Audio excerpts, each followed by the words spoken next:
Take a deep breath. Let it sink into your bones.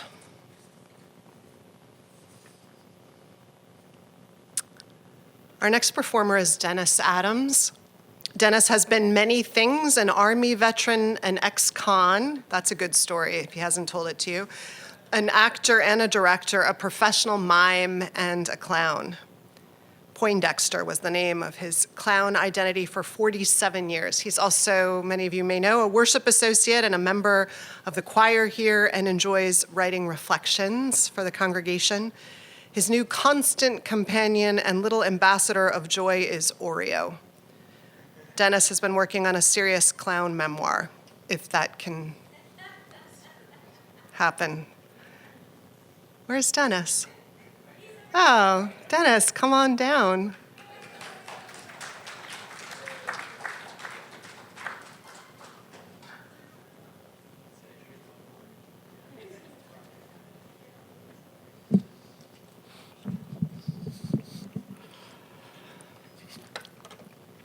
The last words that Jerry Garcia said to Grateful Dead bandmate Bob Weir was, "Always a hoot," right after their last show at Soldiers Field in Chicago in August of '95.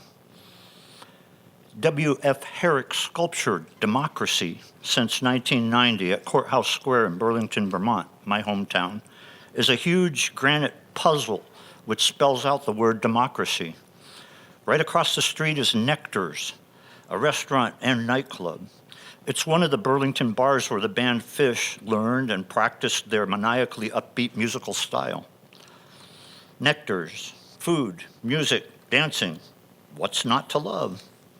So I'm out and about on this hot August night, and I get myself an order of French fries and gravy from Nectar's. Looking for a place to sit, I spy the democracy puzzle sculpture, and acting like Humpty Dumpty, I climb up and sit atop it and commence eating. I'm replaying the recent Grateful Dead concert I saw. Bob Dylan opened for them, and it was outdoors in Highgate, Vermont, along with about 60,000 fellow Deadheads. It was a great show, but a large part of the crowd was more into beer than music, it seemed. And a little bit of rowdiness broke out when a bunch of non-ticket holders started pushing the fence enclosure over to get in.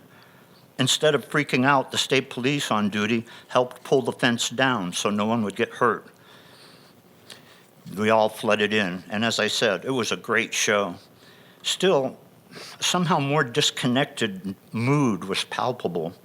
So I'm thinking this, and a strange Marvin the Martian voice asked me what I'm doing. No, worse, what I think I'm doing up there. Well, smart-ass Dennis is never far away when confronted with an authority figure, so I say, I think I'm eating French fries and gravy and enjoying the hell out of myself. Well, he says, you can't, in his perplexed and cryptic way. Being a quick study, I've noticed his security guard outfit and asked him why we're having this discussion. He says, you need to get down or I'm calling the cops. I'm usually pretty zen and grounded, even non-argumentative, but I had to ask what he thought the proper authorities would do to me for eating French fries and gravy on a democracy puzzle. He sputtered away, I guess to call the cops, and I, choosing safety over valor, climbed down and continue on into my night.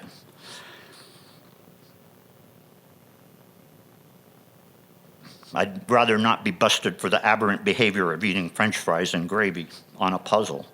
I realized this hot August night, I'd noticed a lot of people kind of crying and carrying on, hugging and sobbing. No laughter. I flow with the crowd towards City Hall Park, and I see they're all lighting candles and singing songs, because the news from California is that Jerry Garcia has died, unexpectedly, and in, of all places, a rehab facility. He died not of an overdose, but congestive heart failure at 53. Sifting through the crowd, months since I'd seen them at that show, and now poof, like Kaiser Soze, gone in an instant.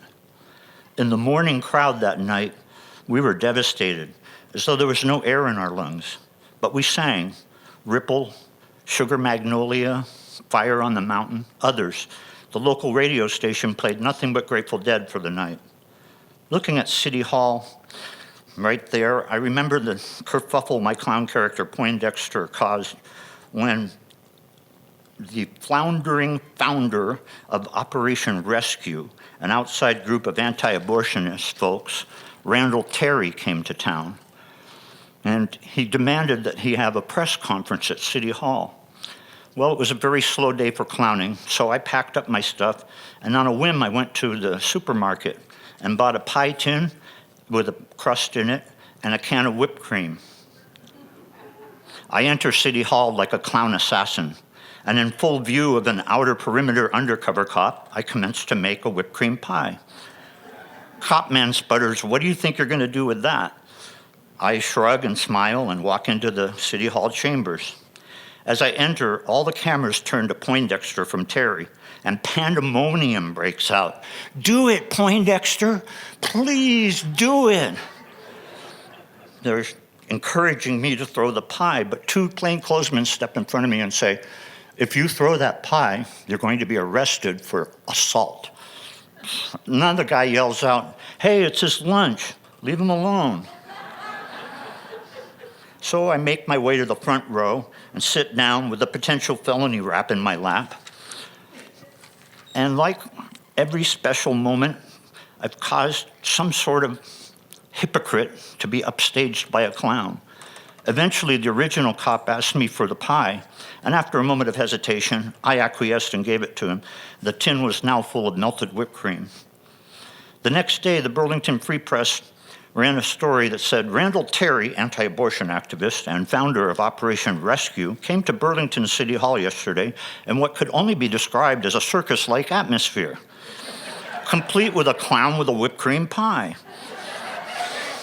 Some of the Free Press writers told me later that I should have thrown it, they would have bailed me out, but I think I chose the better path. I have so many cherished memories from the Grateful Dead. I was always in their dedicated kids' room backstage at all burial shows, making balloons for their kids. And once, when only Poindexter, Wavy Gravy, and a toddler were present, I had made a geodesic dome, and this toddler discovered the weightlessness of this sculpture and started moving it around the room with his forehead. A Bill Graham photographer stopped in and took a picture of it.